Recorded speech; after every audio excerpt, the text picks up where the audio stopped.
आप देख रहे हैं भूतिया विला। दोस्तों, अगर आप चैनल पर नए हैं तो चैनल को सब्सक्राइब जरूर कर लें और साथ ही वीडियो को लाइक करके नीचे कमेंट बॉक्स में अपनी राय जरूर दें ताकि हम आपके लिए ऐसी ही भूतिया घटना और ला सकें। तो चलिए बढ़ते हैं आज की कहानी की ओर। दोस्तों, क्या आपकी कभी किसी से दुश्मनी हुई है? अगर हाँ तो सावधान हो जाइए, क्योंकि आप नहीं जानते कि जिस इंसान से आपकी दुश्मनी है वह कितना खतरनाक हो सकता है। भले ही वह आपसे उस वक्त कुछ ना बोला हो, लेकिन वह शख्स आपको भुलाकर कभी भी अपने घिनौने काम को अंजाम दे सकता है, चाहे वह किसी शस्त्र से या फिर किसी तंत्र मंत्र से, जिससे कि आपको पता भी नहीं चलेगा। वह आप पर सामने से वार भी कर देगा और आप समझ तलक नहीं पाएंगे कि आखिर यह हुआ तो हुआ कैसे। और ठीक ऐसा ही वाक्य मेरे साथ भी घटा था। मैंने सोचा तक नहीं था कि इंसान सच में ऐसा भी कर सकता है, जबकि मेरी तो उस इंसान से दुश्मनी तो छोड़ो, बल्कि मैंने उसे कभी देखा तक नहीं था।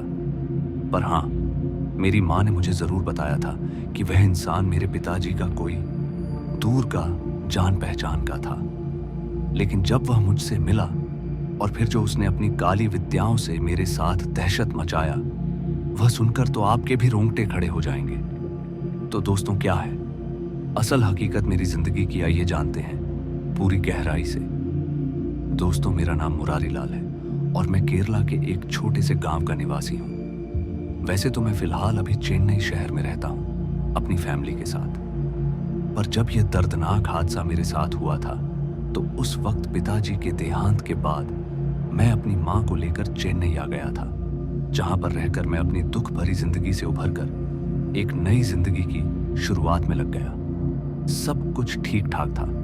गांव छोड़े हुए मुझे लगभग 6 साल बीत गए थे, मगर मैंने सोचा नहीं था कि इन 2.5 सालों में मेरे ऊपर एक ऐसी मुसीबत कहर बन के टूटेगी कि मैं संभल भी नहीं पाऊंगा। दरअसल हुआ यह था कि जब मैं ऑफिस में अपने काम को लेकर थोड़ा परेशान था कि इसी बीच कंपनी के टेलीफोन पर एक अनजान शख्स का कॉल आया। और जब मेरी बात उस शख्स से हुई तो पता चला कि वह कोई हरिराम नाम का आदमी है, जो मेरे पिताजी का पुराना जान पहचान का साथी है। लेकिन साथ ही उस आदमी ने बताया कि वह किसी काम के सिलसिले में चेन्नई आ रहा है, तो वह कुछ दिन मेरे घर पर रुकना चाहता है। और जब मैंने उससे यह पूछा कि तुम्हें मेरी कंपनी का नंबर कैसे मिला, तो उसने बोला कि बहुत ही मशक्कत करने के बाद गांव वालों से यह नंबर मिला है। खैर, मैंने ज्यादा पूछताछ ना करते हुए यह कहकर फोन काट दिया कि ठीक है, आप आ जाइए, रुकने का इंतजाम हो जाएगा। मगर फोन कट हो जाने के बाद अब मेरे जहन में यह सब सवाल चल रहे थे कि पहले कभी तो मैंने अपने पिताजी के ऐसे किसी दोस्त या फिर जान पहचान वाले को ना तो कभी देखा था और ना ही कभी सुना था। तो फिर यह कौन शख्स है जो अपने आप को मेरे पिताजी का साथी बता रहा है? और जबकि पिताजी को एक्सपायर हुए लगभग 6 साल हो गए हैं, तो फिर भला अब वो यहां पर क्या करने आ रहा है? काम की टेंशन और उस आदमी की बातों की रोना गौनी में पूरा दिन बीत गया। और फिर जब छुट्टी हुई तो मैं अपने घर यानी कि मां के पास पहुंचा। पहले तो मैं घर जाते ही वो बात भी भूल गया था जो कि पूरे दिन भर मेरे दिमाग में चल रही थी। फिर अचानक मेरा ध्यान उस फोन वाली बात पर गया और मैंने मां से झट से पूछा, अरे मम्मी, वो किसी हरिराम नाम के आदमी का फोन आया था। गांव से कह रहा था कि पापा का बहुत ही पुराना दोस्त है और यहां पर रुकना चाहता है वो कुछ दिन के लिए। मेरी बात सुनते ही मम्मी पहले तो चुप हो गई और एक गहरी सोच में पड़ गई। अभी मम्मी कुछ सोच ही रही थी कि तभी मैंने कहा, क्या हुआ मम्मी? इससे आगे मैं कुछ बोलता कि तभी मम्मी ने बताया कि हाँ, वो एक तेरे पापा के दोस्त तो थे, शायद वही होंगे। चल कोई नहीं, आने दे, जब आएंगे तो पता चल जाएगा। इतना बोलकर मैं और मम्मी खाना पीना करने लगे और फिर रात को सो गए। फिर तकरीबन 2 दिन बाद जब मैं रात के यहीं कोई 11:45 का वक्त था तो मैं सो रहा था कि तभी दरवाजे पर हुई दस्तक से मेरी आंख खुल गई। और जब मैंने दरवाजा खोल कर देखा तो मैंने पाया कि दरवाजे पर हाथ में झोला लिए एक 50 साल का आदमी खड़ा है, जिसकी लंबी लंबी मूंछें और दाढ़ी थी, गले में गमछ डला हुआ था और चेहरे पर हल्की मुस्कान थी। उस आदमी को देखते ही मैंने कहा, जी कहिए, क्या बात है? मेरे इतना पूछते उस आदमी ने कहा, मैं हरिराम, वो उस दिन तुमसे मेरी बात हुई थी ना, मैं गांव से आया हूं। और अब भी उस आदमी ने अपना थोड़ा सा परिचय दिया था कि तभी मैंने कहा, अरे हाँ हाँ याद आया, आइए, मैं तो भूल ही गया था, बताइए सब ठीक तो है ना। इतना बोलकर मैं उस आदमी को अंदर ले आया और पानी पीने को दिया। अभी मैं सोच ही रहा था कि मैं मम्मी को जगा दूं, लेकिन रात कुछ ज्यादा ही हो गई थी, जिस वजह से मैंने मम्मी को जगाना ठीक नहीं समझा और मैंने खुद ही चाय पानी पिलाकर उस आदमी को अपने कमरे में सुला लिया। हमें बातचीत करते हुए लगभग रात के 12:30 बज गए थे और उसके बाद वह आदमी मेरे बिस्तर यानी कि खाट पर सो गया और मैं वहीं नीचे जमीन पर। अभी कुछ ही देर हुई थी, मेरी आंख लगे कि तभी एक अजीब सी आवाज के चलते मेरी आंख खुल गई और जब आंख खुली तो मैंने पाया कि वो जो आदमी था अब अपने बिस्तर पर बैठा हुआ था, जो अपनी आंख बंद किए मंद आवाज में कुछ बड़बड़ा रहा था। पर क्या यह तो मुझे साफ साफ समझ में नहीं आ रहा था। हाँ, इतना जरूर मालूम पड़ रहा था कि वह कोई मंत्र जैसा कुछ बुदबुदा रहा है। मैं हैरान था कि इस आदमी को इतनी रात को यह क्रिया करने की बजाय सो जाना चाहिए, क्योंकि आदमी दिन भर का सफर जो तय करके आया था। खैर, मैं करता भी तो क्या, उस वक्त मैं अंदर फिर से सो गया।